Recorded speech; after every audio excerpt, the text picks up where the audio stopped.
En marge des élections législatives prévues ce lundi en Géorgie, une vague bleue a envahi les rues de Tbilissi. Les sympathisants du rêve géorgien, cette coalition d'opposition emmenée par le milliardaire Bidzina Ivanishvili, se sont rassemblés par dizaines de milliers hier, place de la Liberté, au cœur de la capitale géorgienne. Le système de Saakashvili doit être détruit. L'heure d'un nouveau gouvernement arrive, leur a lancé confiant Bidzina Ivanishvili. Il y a du monde avec nous, a-t-il ajouté. Toutes les minorités ethniques, des Azerbaïdjanais, des Arméniens, des Juifs.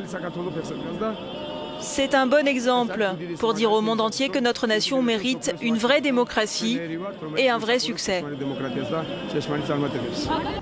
Le mouvement national unifié du président Saakashvili, qui détient 119 des 150 sièges de l'Assemblée sortante, a été fragilisé par le scandale de torture des détenus.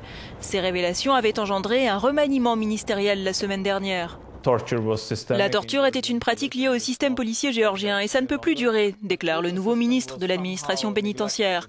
Les prisons ont été négligées, on pensait que la situation était calme, qu'il y avait sans doute quelques problèmes, mais rien de sérieux. Cette campagne électorale, teintée d'agressivité selon des observateurs internationaux, est la plus délicate que le président Saakashvili ait menée depuis son arrivée au pouvoir en 2003, à la faveur de la Révolution des Roses.